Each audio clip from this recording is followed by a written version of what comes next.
Hat, check. Sunglasses, check. Notes, check. Pepsi, check. Sources, check. Thick skin, check. Oh, and one more thing. 10,000 subscribers, check. Let's go!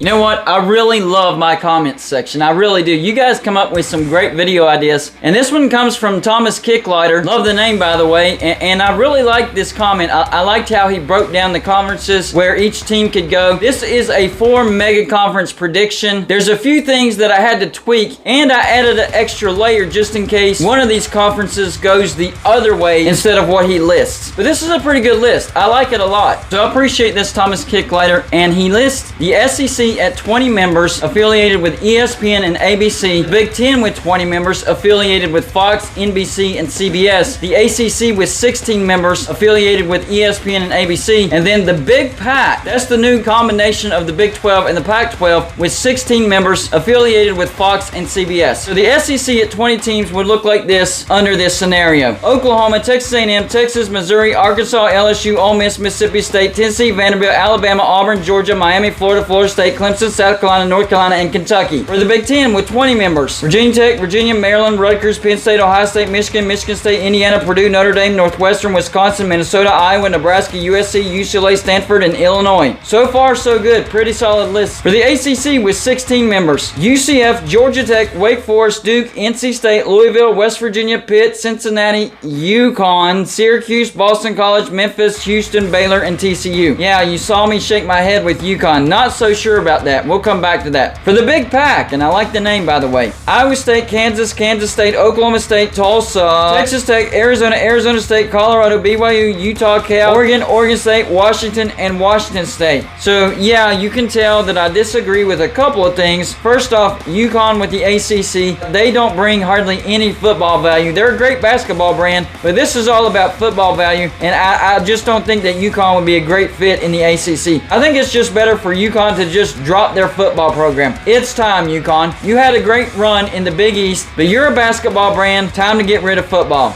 So I would drop UConn from the ACC, and I'd actually bring Oklahoma State from the Big PAC to the ACC and put in Boise State for the Big PAC. I think that makes a ton of sense. I think it gives the ACC another solid brand, and the Big PAC isn't really losing all that much, although there is a discrepancy, a decent discrepancy between Oklahoma State and Boise State. But I do think Boise State has potential. They have a great football brand, and the Big PAC has a lot of other great football brands on this list as well. So I'm actually okay with this list, except for those couple minor details. But this could go in a different direction, meaning that the Big 12 is what survives, and it's the Pac-12 that gets picked apart. In other words, the Big PAC doesn't exist because it's not a complete merger. Instead, it's the Big 12 picking off from the Pac-12. I think that scenario is more legitimate, more feasible, more possible. The Big 12 could go to 16 members, and like I've told you, the Big 12 has the rights to the Big 14 and the Big 16, so they could go to 16 and change the name to the Big 16. We got to get away from numbers, though. That is getting annoying. Even the Big 10 is showing signs of getting away from that. I think the Big 10 could go to the Big Conference, and that's it. But the Big 16, guys,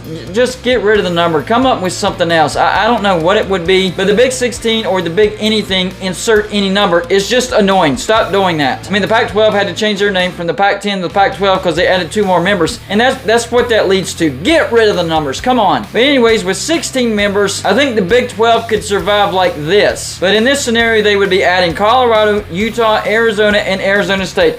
And those are the 4 names that have been rumored the most. In fact, the biggest rumor was that Colorado and Arizona have already applied to the Big 12, and the Big 12 is expected to accept them, and that's really a formality. If it's going to happen, they already know it, and we're just waiting for the announcement. But the thing is, the deadlines have come, and the deadlines have gone. First, it was, a couple weeks after USC and UCLA announced that they were going to the Big Ten. Then it was August 1st, because that's the first day of Brett Yormark's official tenure as Big 12 commissioner. Then it was August 4th for whatever reason.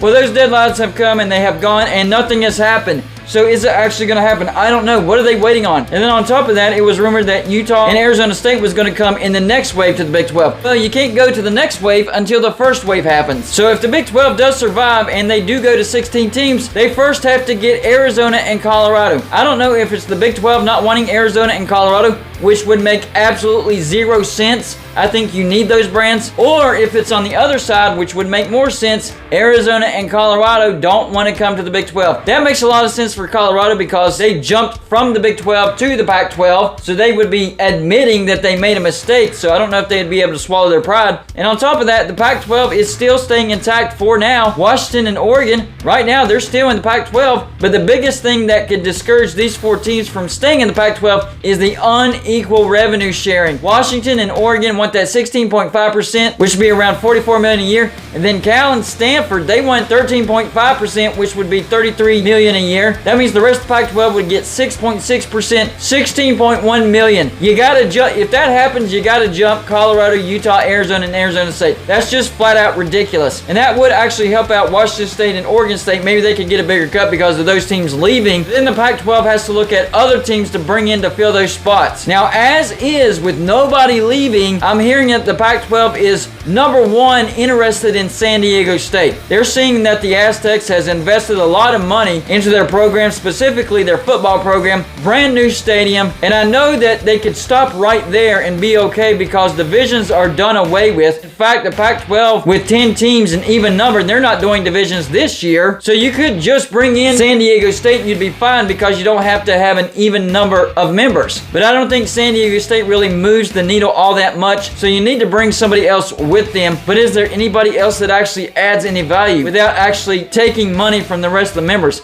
I don't know. I mean, there's Boise State. I mean, they have a good football brand, but I don't think they bump up any value. You have Colorado State, you have Nevada, you have Utah State, you have Fresno State. A lot of decent group of 5 members, but they just don't bump up the value. So honestly, if I was the Pac-12, I would actually back off from San Diego State right now and stick with what you got because nobody's going to add value unless you can get somebody out of a Power 5 conference, somebody out of the Big 12. And we saw the little back and forth whenever Brett Yormark said the Big 12 is open for business. And then the Pac-12 Commissioner George Clagclaw said, we're not interested in shopping in the Big 12 right now. I mean, if that's truly the case, then you've doomed the Pac-12. If you're not willing to try to go out and get some Power 5 members from the Big 12, and that would make the most sense for the Pac-12, you're not getting anybody out of the SEC. You're not getting anybody out of the Big 10. So it's either the Big 12 or the ACC. The ACC grant of rights, that's going to keep you out. So it has to be the Big 12. So if you're not interested in any members in the Big 12, you have signed the death warrant for the Pac-12. So I would lean towards the latter part as far as the Big 12 surviving instead of a merger or the Pac-12 surviving. Because for whatever reason,